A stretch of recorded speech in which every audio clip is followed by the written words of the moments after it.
Escucha usted palabra de gracia, la palabra que edifica en la piedad.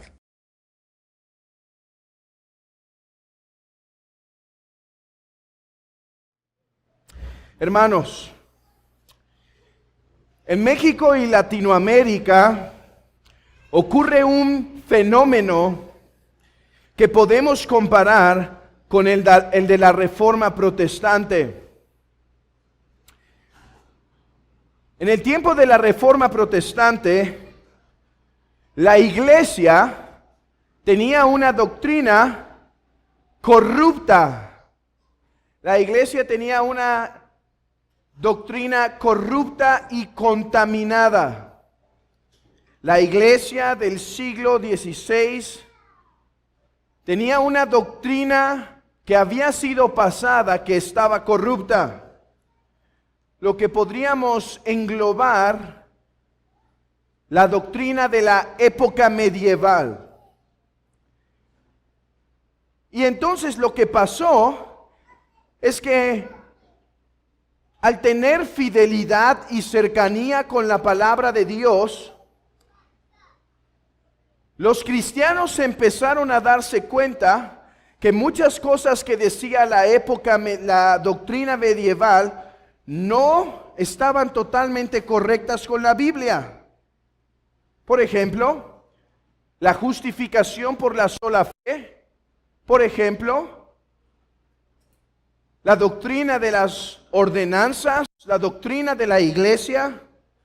Así que descubrir la Biblia y la centralidad de la Biblia llevó a estos cristianos a rechazar la doctrina, al menos parte de la doctrina medieval. Ok, ese acontecimiento podríamos decir que en el día de hoy está pasando en México y Latinoamérica. Hemos recibido una doctrina corrupta en parte. Hemos recibido la doctrina, hermanos, de muchos misioneros de Estados Unidos, una doctrina diluida, una práctica corrupta. En muchas cuestiones, hermanos, hemos recibido doctrina medieval, semejante a lo que pasó en el siglo XVI. Sin embargo, algo triste está pasando.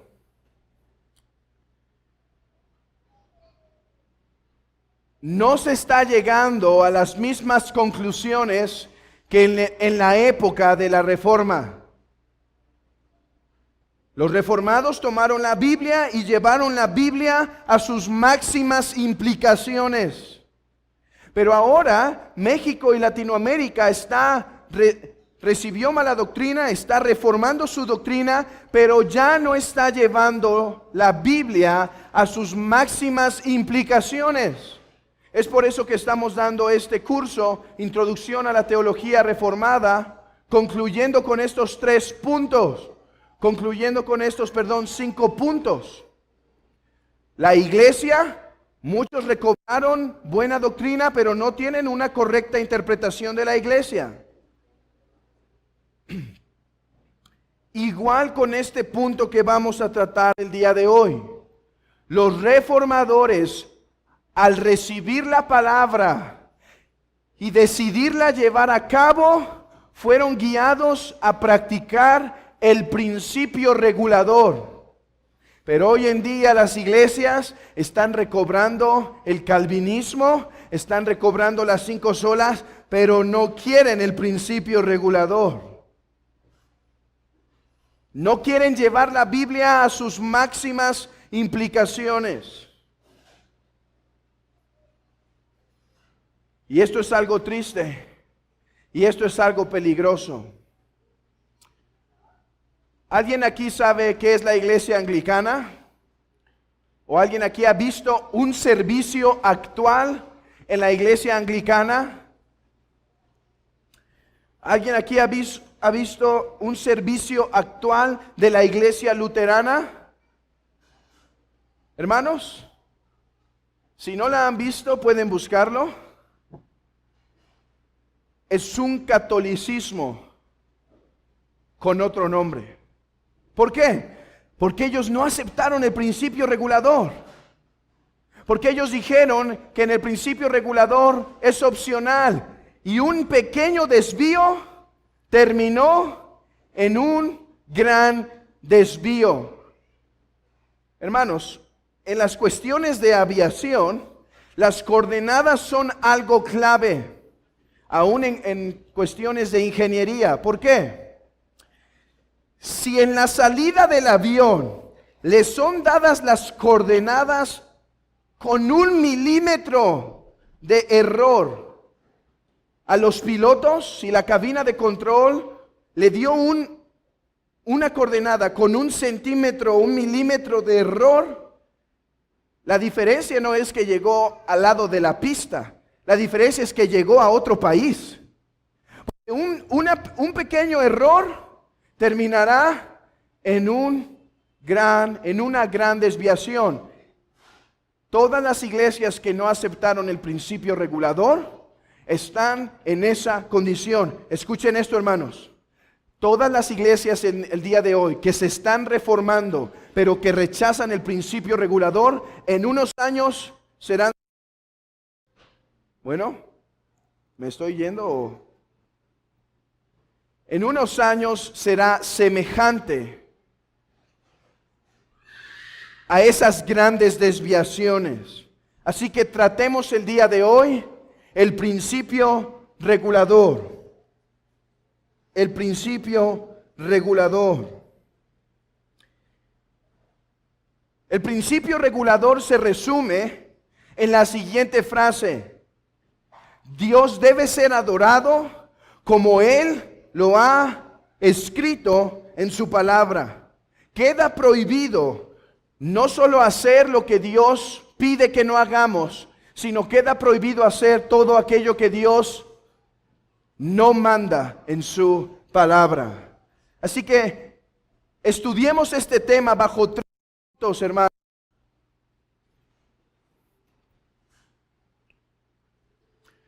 Estudiemos este tema bajo 3 puntos. ¿Es la pila? No.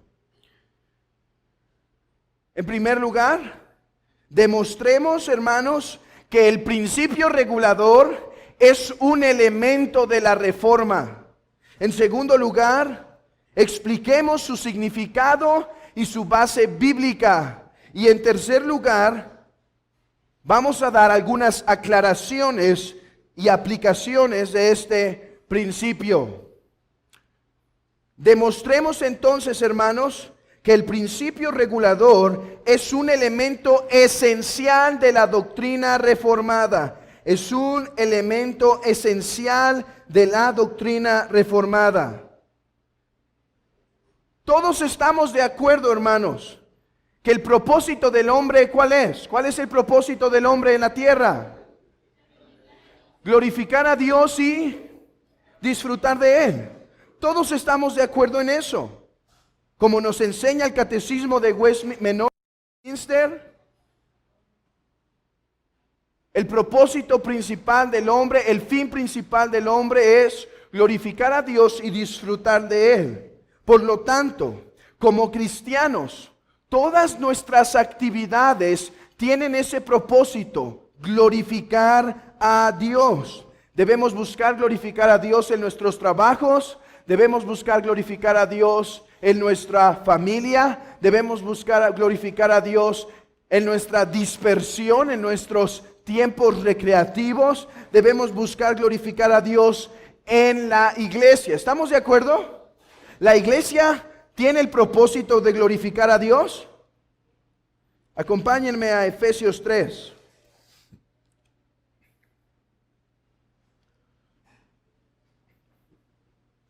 Efesios 3:20. Y aquel que es poderoso para hacer todas las cosas mucho más abundantemente de lo que pedimos o entendemos, según el poder que actúa en nosotros, a Él sea la gloria en la iglesia, en Cristo Jesús, por todas las edades, por los siglos de los siglos. Escuchen esto: a Él sea la gloria en la iglesia. Hermanos, cuando hablamos del principio regulador, estamos hablando de la esencia de la iglesia. ¿Cuál es el propósito de la iglesia? Glorificar a Dios. Nadie difiere en ese punto, ¿no es verdad? La pregunta es, ¿cómo? ¿Ok? Debemos glorificar a Dios. ¿Cómo? Soli Deo Gloria es el quinto punto de los 5 puntos de las 5 solas. Glorificar a Dios es un propósito principal, pero ¿cómo, hermanos? ¿Cómo? En una sola ya se dice, ¿cómo glorificamos a Dios? ¿Cómo sabemos cómo glorificar a Dios? Sola Escritura, sola Escritura. La Biblia es nuestra máxima autoridad para dictar cómo debe ser adorado Dios.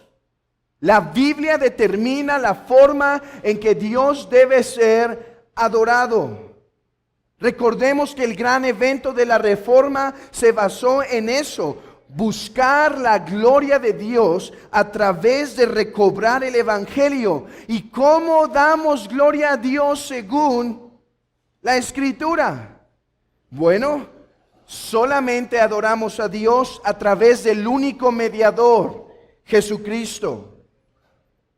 Solo adoramos a Dios a través de Jesucristo. La Biblia dice que no hay una forma de acercarnos.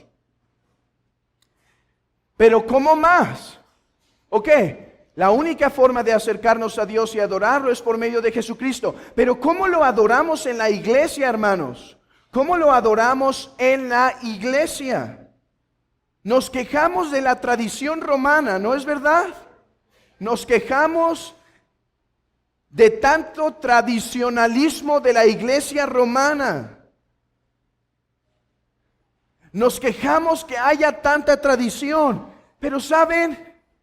No es muy diferente al cristianismo de nuestros días. ¿Por qué las iglesias adoran como adoran en el día del Señor? ¿Por qué? Por su tradición. ¿Por qué esos elementos en el día del Señor? ¿Por qué esos villancicos? ¿Por qué ese festejo el Día del Padre en el Día del Señor? ¿Por qué ese festejo el Día de la Madre? ¿Por qué el festejo del cumpleaños del pastor en el Día del Señor? ¿Por qué el festejo del Día de Independencia en el Día del Señor? ¿A quién se le ha ocurrido esto? La tradición evangélica.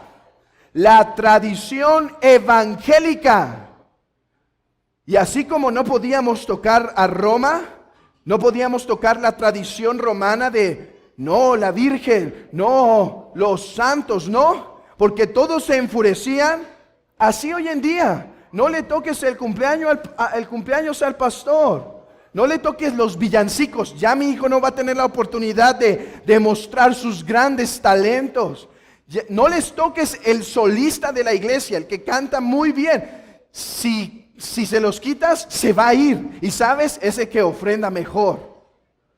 No toques ese becerro de oro que se van a enojar. Como iba la iglesia medieval, así va la iglesia evangélica de nuestros días. Adorando a Dios por sus tradiciones. ¿Indulgencias? No. Festividades de cualquier tipo.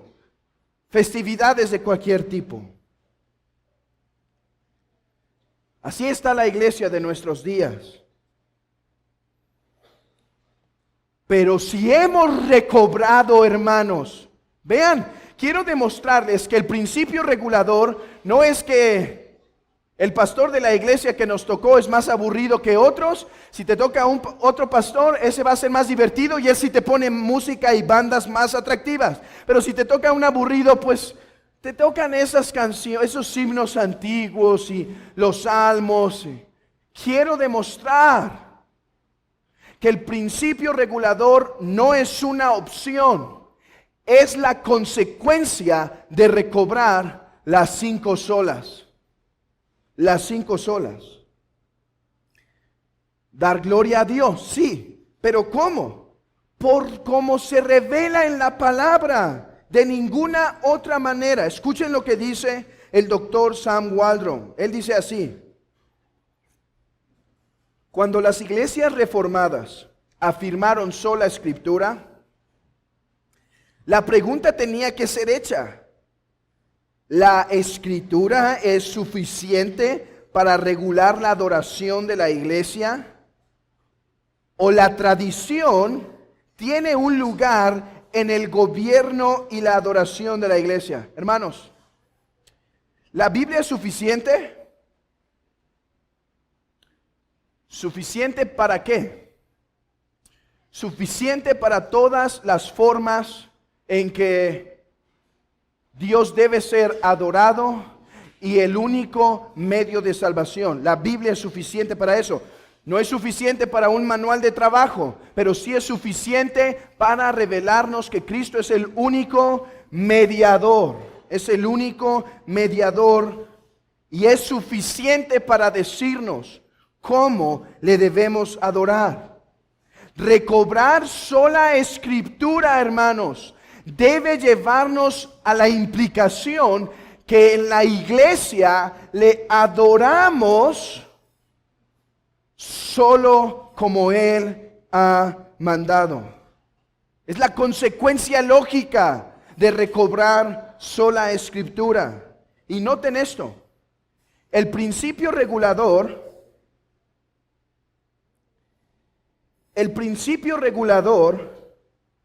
fue un elemento confesado por todas las confesiones reformadas.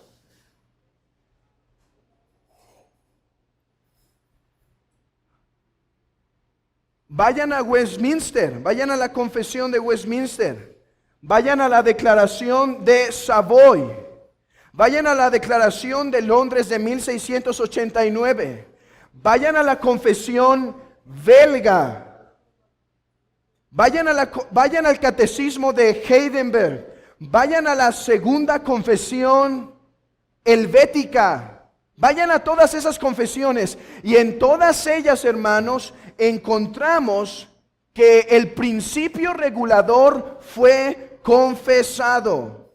Las únicas iglesias que no aceptaron el principio regulador fueron las iglesias anglicanas y luteranas, las cuales creían que la tradición tenía un papel determinante para decirnos cómo adorar. ¿Qué piensan de eso?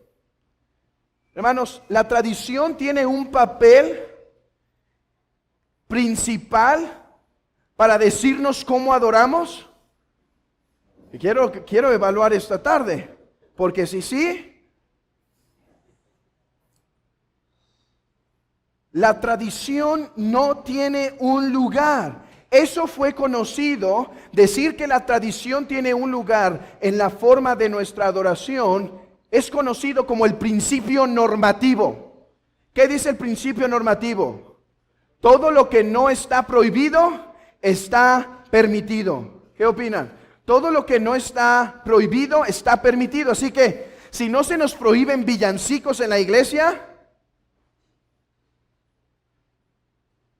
adelante. Si no se nos prohíbe solistas en la iglesia, adelante. Si no se nos prohíbe bandas en la iglesia, adelante. Si no se nos prohíben obras de teatro en la iglesia, adelante. Todo lo que no está prohibido está permitido. Pero los reformadores dijeron: todo lo que no está permitido todo lo que no está prohibido,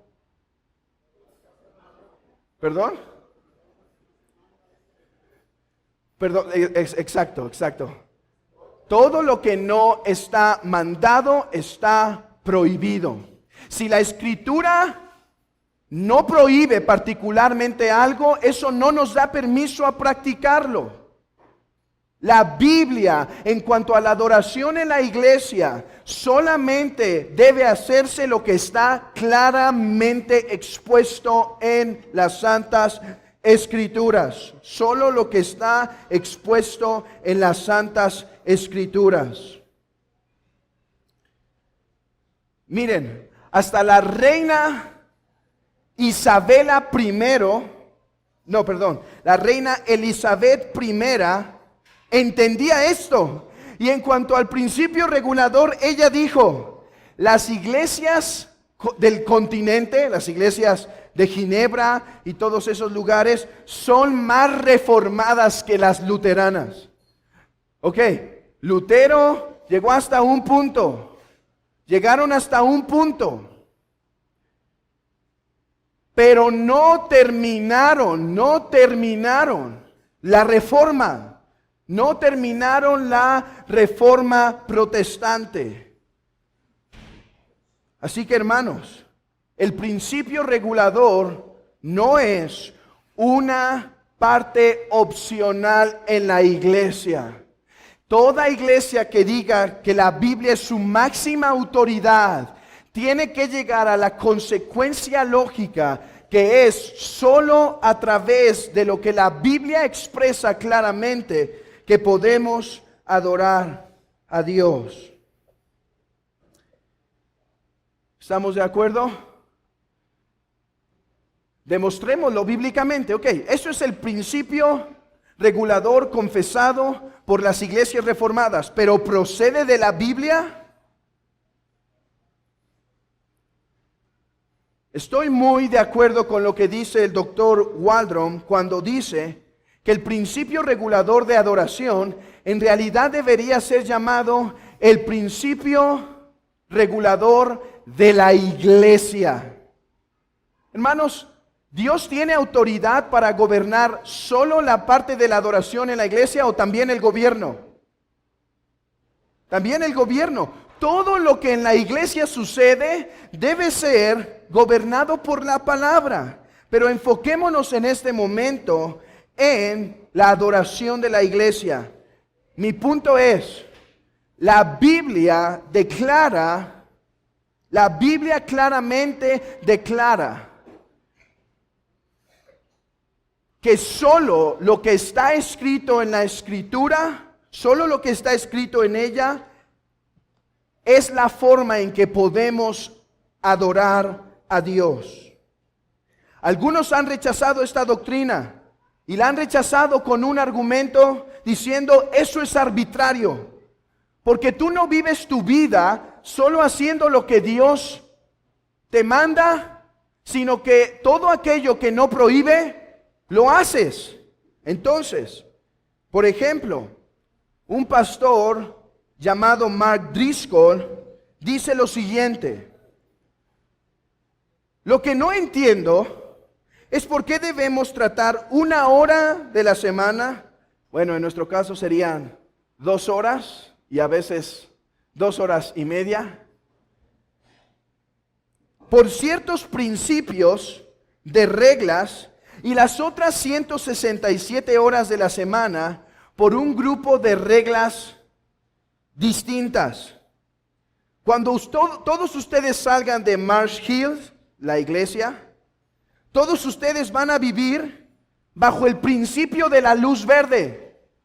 Si no está prohibido, está permitido.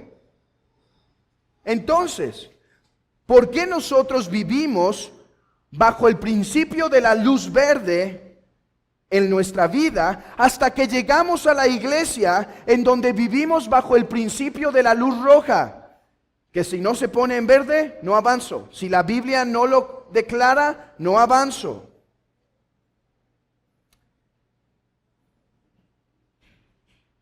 Entonces, ¿hay algún fundamento bíblico para tratar la forma de gobierno y de adoración en la iglesia diferente a la forma de adoración y de vida que tenemos durante toda la semana, 365 días? ¿Hay alguna base bíblica, hermanos? ¿Por qué llegamos a la iglesia y solo hacemos lo que la Biblia dice? ¿Por qué llegamos a la iglesia y solo podemos adorarlo como Él lo ha escrito?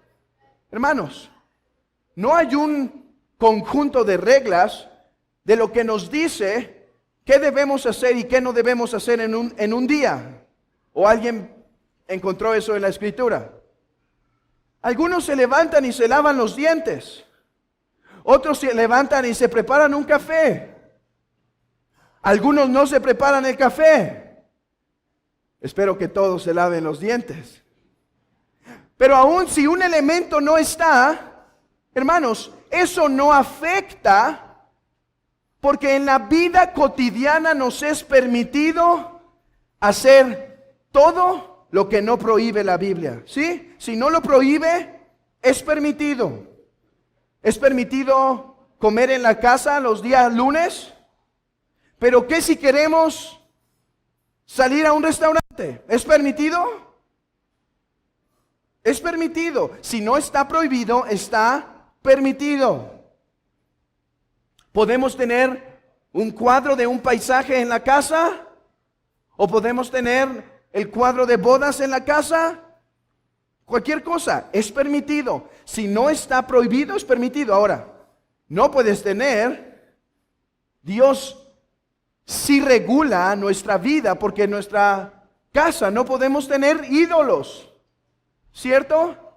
Porque está claramente prohibido, ¿no es verdad? Lo que está claramente prohibido, lo obedecemos. Pero si la Biblia no lo prohíbe, es permitido, hermanos. Es permitido. ¿Por qué en la iglesia no vivimos así? La iglesia no prohíbe bandas, no prohíbe teatros, no prohíbe poemas. ¿Por qué no vivimos así en la iglesia? Si no lo prohíbe, ¿por qué no lo hacemos? Porque a diferencia de tu casa, de nuestro trabajo, de nuestra casa, de todos los lugares en donde nos vivimos, la iglesia es la casa de Dios. La iglesia es la casa de Dios. Y Él se toma el derecho de prescribir la forma en la que debe ser adorado. Mateo 18. Acompáñenme a Mateo 18.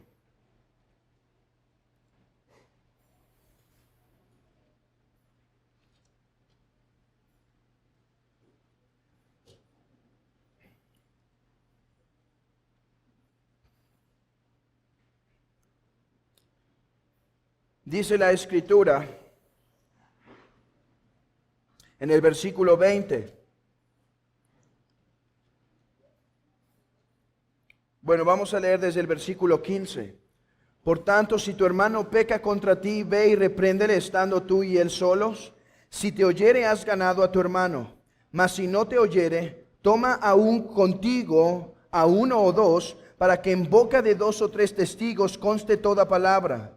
Si no los oyere a ellos, dilo a la iglesia, y si no oyere a la iglesia, tenle por gentil y publicano. De cierto os digo, que todo lo que atéis en la tierra será atado en el cielo, y todo lo que desatéis en la tierra será desatado en el cielo. Otra vez os digo, que si 2 de vosotros se pusieren de acuerdo en la tierra acerca de cualquier cosa que pidiereis, les será hecho por mi Padre que está en los cielos. Aquí está el punto. Porque donde están 2 o 3 congregados en mi nombre, allí estoy yo en medio de ellos. Porque en donde están 2 o 3 congregados en mi nombre, allí estaré yo en medio de ellos. Mateo 18 es una de las expresiones más claras que la iglesia goza de una presencia de Dios que en ningún otro de nuestros ámbitos podemos gozar. Mateo 18:20 tiene como contexto inmediato el asunto de la disciplina de la iglesia. Pero el punto que me interesa enfatizar es que donde están 2 o 3 congregados en el nombre de Cristo, allí está Él. Hermanos, esta es una promesa que solo la iglesia tiene. Esto es una promesa que ninguna otra institución posee. Que cuando están 2 o 3 congregados en su nombre, ahí estará Él. Algunos toman este texto como cuando van al parque o están en un café y dicen, el Señor está aquí. ¿Y por qué, hermano? ¿Por qué dices eso? Porque donde estén 2 o 3 congregados, ahí estará el Señor. Yo le diría a esa persona, yo sí creo que el Señor está aquí, Pero creo que el texto que estás usando para justificar su presencia aquí está equivocado. El texto no trata de cuando estamos, hermanos, informalmente en un café o en un parque. El texto aquí trata que cuando la iglesia se reúne formalmente, el texto es disciplina. Hay un cuerpo local que dice, dilo a la iglesia. Que cuando la iglesia se reúne formalmente, la presencia de Dios está allí. Dice Sam Waldron, tomo este ejemplo de Sam Waldron, que si algunas personas nos encontramos en el camino el día de mañana y nos ponemos de acuerdo y decimos, hermano, vamos a comer a tu casa o a nuestra casa, vamos a mi casa a comer.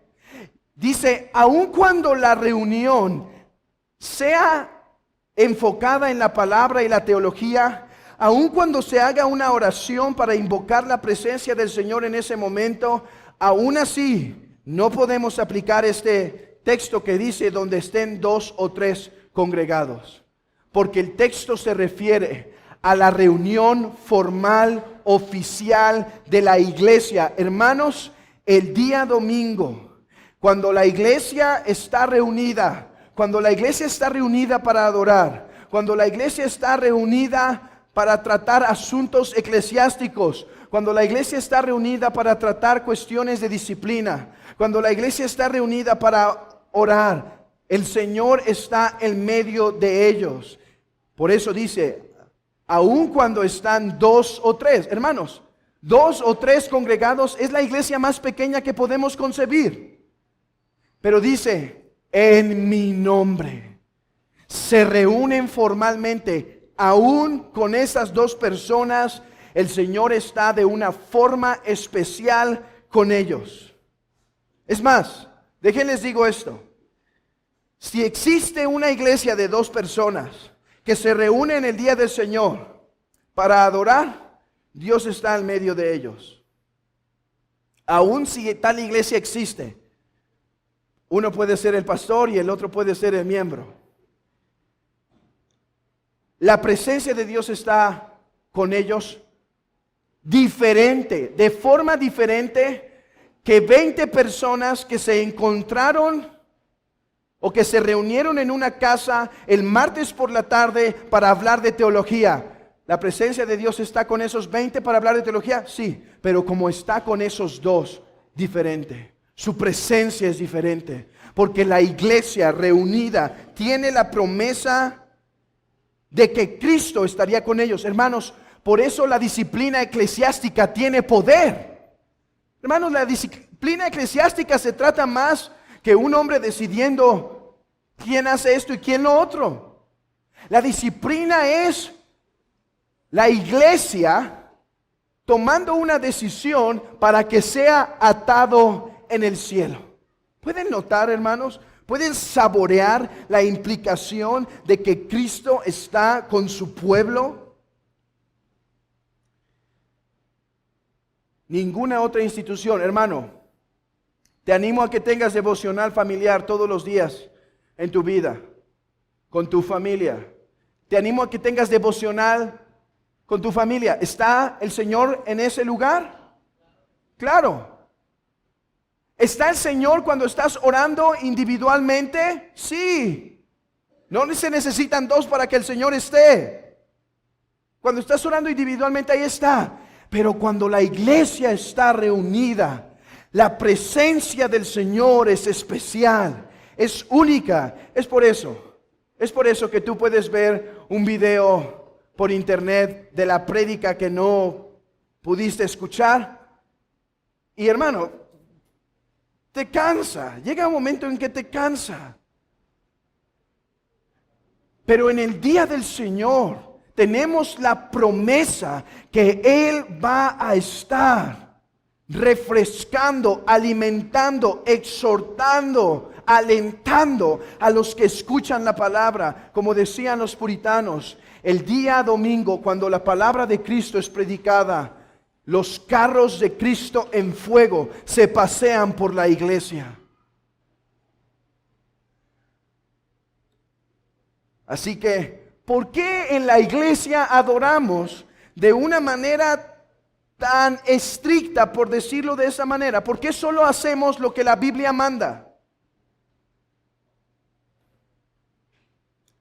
Porque la iglesia es el lugar donde la presencia del Señor mora y por lo tanto no puede ser tratado como cualquier otro lugar. Moisés, quita el calzado de tus pies porque la tierra que pisas, tierra santa es. Yo sé, es tierras igual, pero mi presencia está aquí. No la trates igual, quita el calzado de los pies. Hermanos, ¿Moisés podía traer las sandalias en los otros kilómetros? Sí, pero aquí no. Su presencia está. La iglesia no es una cosa común. La iglesia no es otra institución. La iglesia no es otro grupo de personas reunidas. La iglesia es el lugar donde la presencia del Señor está y debemos quitar el calzado de nuestros pies. Aquí no nos acercamos como en la casa. Oigan, hijos, hoy se me ocurrió que haremos esto. No podemos llegar así a la iglesia. Hermanos, ¿qué creen? Hoy se me ocurrió que vamos a hacerle así para adorar. No, Dios determina cómo le adoramos. Un texto más. 1 Timoteo 3:15.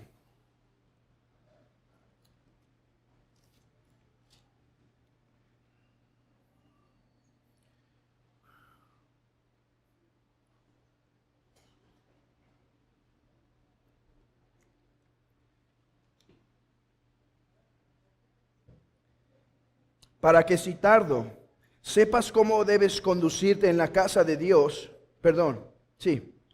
que es la iglesia del Dios viviente, columna y baluarte de la verdad. Hermanos, Pablo le escribió a Timoteo, no para que sepa cómo debe conducirse en su casa. Hermanos, ¿tenemos mandamientos para saber cómo conducirnos en nuestras casas? Sí. Por ejemplo, dice que el hombre es la cabeza de la familia. Por ejemplo, dice que la mujer es la que debe atender, manejar las cuestiones del hogar. Por ejemplo, dice a los niños que se sujeten. Hay diferentes mandamientos que podemos aplicar.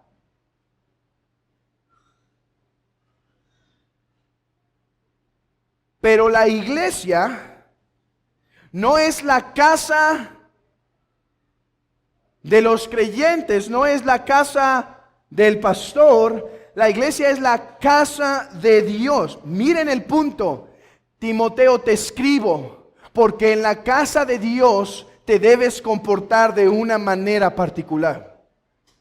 Por si tardo, Timoteo, quizá tardo, tienes que saber cómo debes conducirte. La iglesia que te ha sido dado el privilegio de ordenar, de administrar, de manejar, es la casa de Dios y debes saber precisamente cómo hacerlo. La iglesia de una manera especial es la casa de Dios y esto no es cosa pequeña. Hermanos, no es cosa pequeña. La iglesia es la casa de Dios. La iglesia es una institución creada por Dios, autorizada por Dios. Mira, aquí un hermano podría decir, hermano, tengo la oportunidad de empezar esta pequeña empresa o empezar esta pequeña empresa. ¿Sabes? Si ninguna viola un mandamiento del Señor, yo le diría a ese hermano, cualquiera está bien, es opcional. Es más, si no creas ninguna, está bien. Pero la iglesia no es una institución creada por el hombre, es una institución creada por Dios y no es opcional.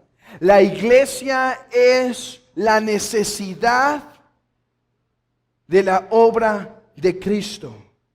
La iglesia es la consecuencia necesaria de que Dios redimió un pueblo. Hermanos, no es opcional. ¿Quién recuerda los 4 atributos de la iglesia?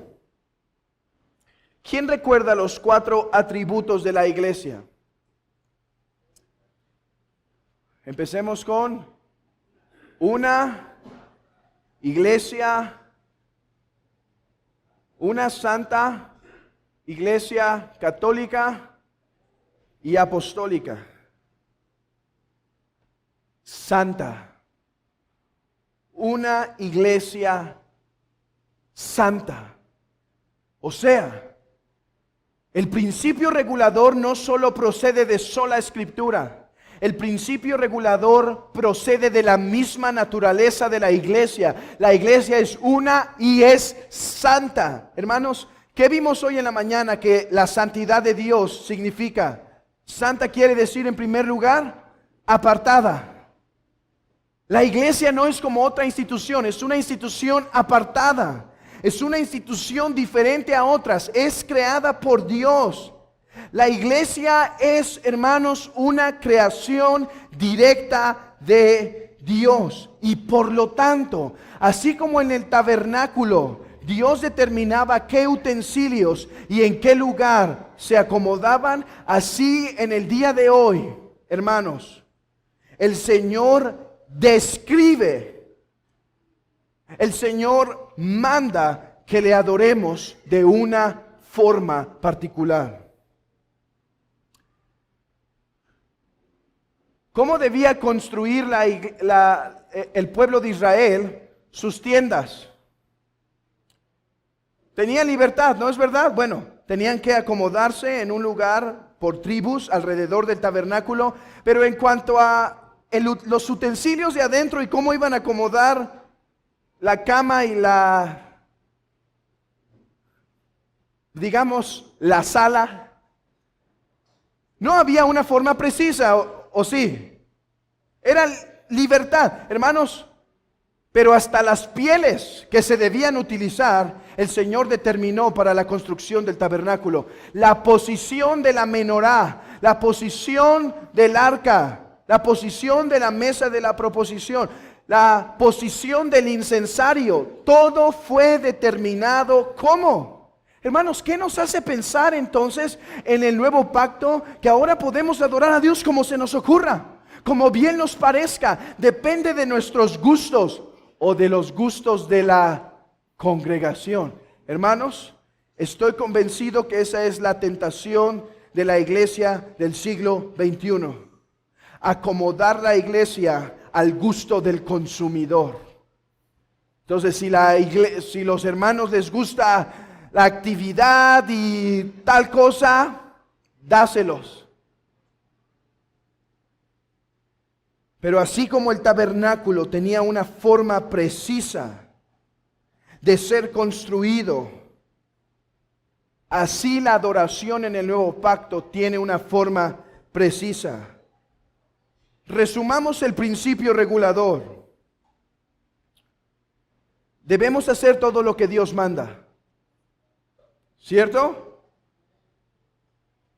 No debemos hacer lo que Dios prohíbe. Sí, no, nos prohíbe que adoremos a Dios con imágenes. No lo debemos hacer. 3.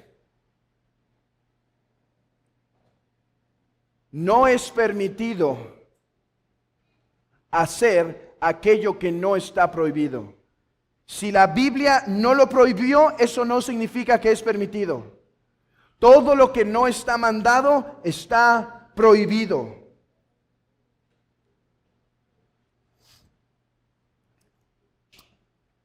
Hermanos, recuerden lo que le pasó a Nadab y Abiú cuando ofrecieron fuego al Señor. Vayan conmigo a Levítico 11.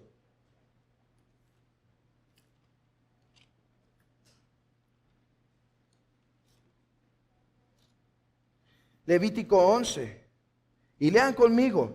Todos saben qué le pasó a Nadab y Abiú, ¿no es verdad? Cayeron como muertos porque ofrecieron fuego. Hermanos, lean cuidadosamente y van a notar algo. El problema no es que ofrecieron fuego prohibido. El problema fue, lean, versículo 1. Habló Jehová a Moisés y a Aarón diciéndoles: hablad a los hijos de Israel y decidles, es el 10, es Levítico 10. Nadab y Abiú, hijos de Aarón, tomaron cada uno su incensario y pusieron en ellos fuego, sobre los cuales pusieron incienso y ofrecieron delante de Jehová fuego extraño, fuego prohibido por Dios, ¿sí? Y ofrecieron fuego extraño, fuego que el Señor prohibió diligentemente, ¿sí? Y ofrecieron fuego extraño que Él nunca les mandó. Hermanos, estas palabras deben hacernos tener solemnidad en la forma en que nos acercamos el día domingo. Y tener seguridad que todos los elementos que usamos en la adoración sean basados en las Santas Escrituras. El problema del incienso que ofrecieron no fue que ofrecieron incienso en realidad.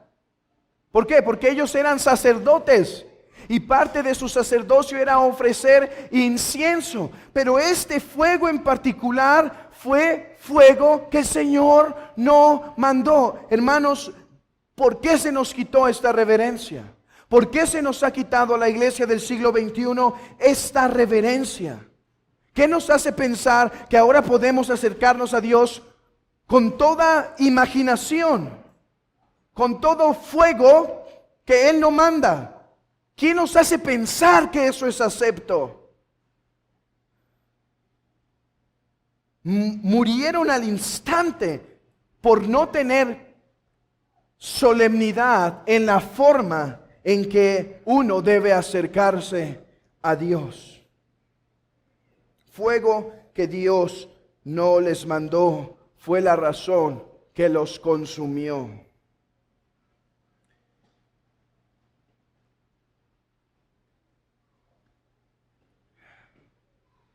Pero como dijo Juan Calvino, no soy inconsciente de cuán difícil es persuadir al mundo que Dios rechaza, escuchen esto, e incluso abomina toda cosa referente a su adoración, que es implementada por la razón humana, por la imaginación humana.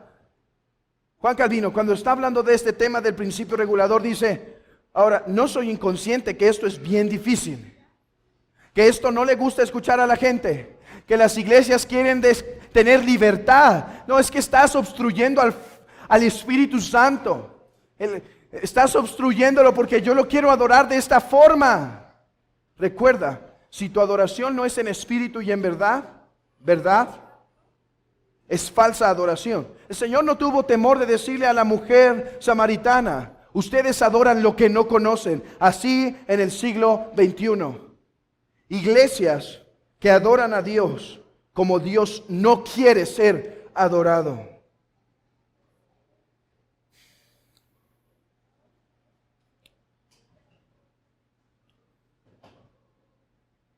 Hermanos, ¿qué cosas son mandadas por la palabra? Ya hemos visto que el principio regulador fue algo común en los reformados.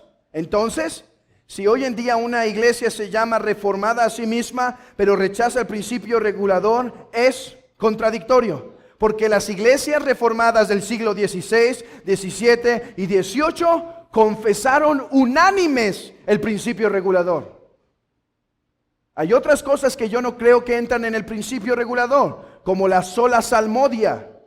Porque algunos aún entre los presbiterianos del sínodo de Westminster, aún entre ellos algunos sí tenían sola salmodia y otros no. Algunos usaban instrumentos y otros no. Eso sí es más debatible en un sentido, pero que todos aceptaban el principio regulador es algo que no hay duda. ¿Qué cosas son mandadas por la palabra? Yo creo que de tres formas podemos saberlo. Uno, lo que está explícitamente enseñado. Por ejemplo, predica la palabra. Hagan oraciones en la iglesia. Eso es mandado, eso es claramente mandado. ¿Cómo podemos saber las formas en que debemos adorar a Dios? Todo lo que por buena y necesaria consecuencia se deduce. Por ejemplo, yo creo que el amén, acabo de sacar un audio en Cristianismo Bíblico, en Herencia Reformada, llamado el amén.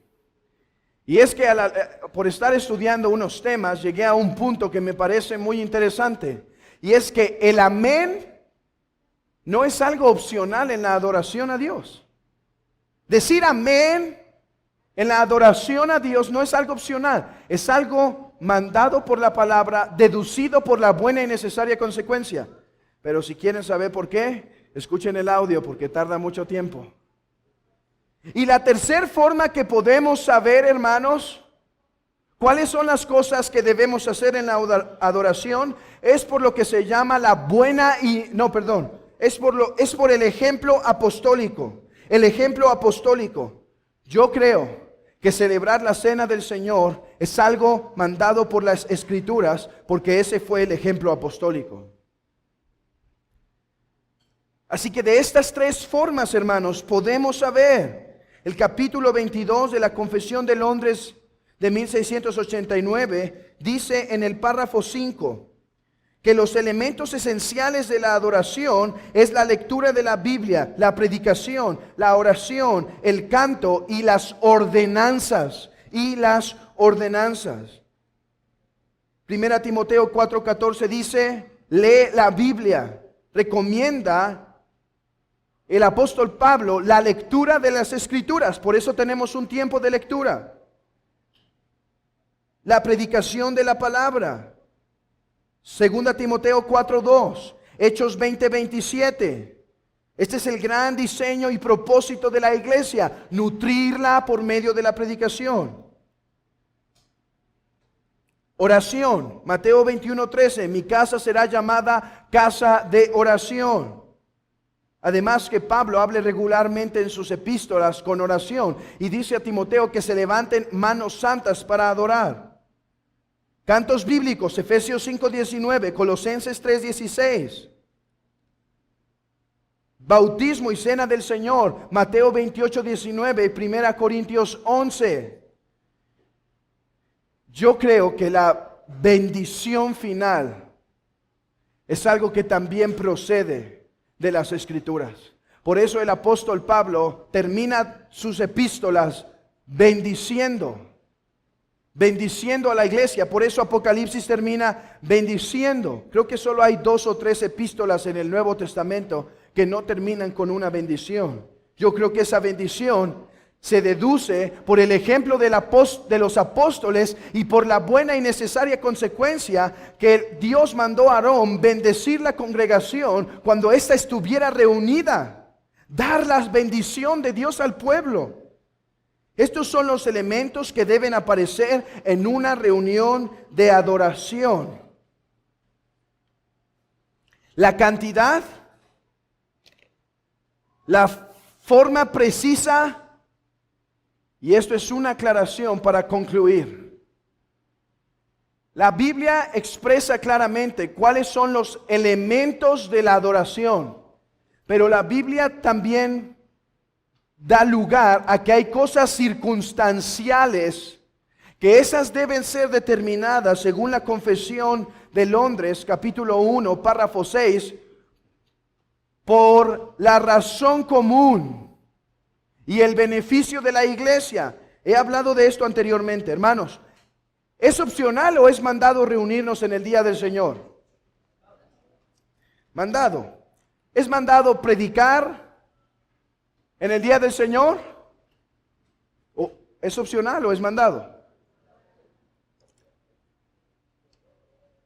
La oración, ¿es opcional o es mandada?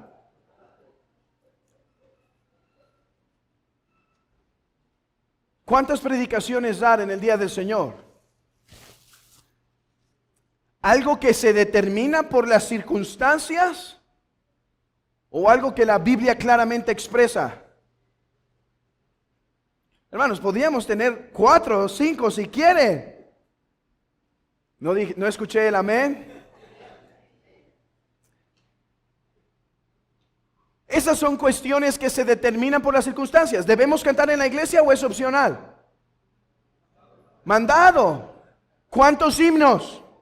Es algo que determina las circunstancias. He escuchado que algunas iglesias de Estados Unidos, cuando la membresía de la iglesia se vuelve mayor, a una edad mayor, el pastor que está predicando detiene la mitad del sermón para que la iglesia se levante y cante, y eso refresque la mente de los hermanos que por una edad mayor pueden estar batallando con el sueño.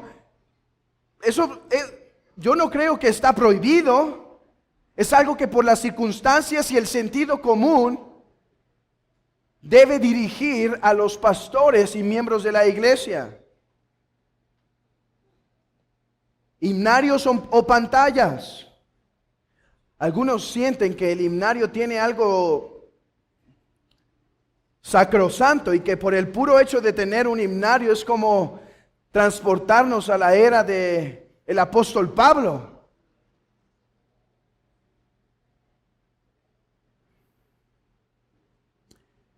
Así que, hermanos, la consecuencia lógica de decir que la Biblia es la máxima autoridad en la iglesia debe llevarnos a concluir que la forma en la que Dios debe ser adorado es prescrita aquí, y toda cosa que no está mandada está prohibida.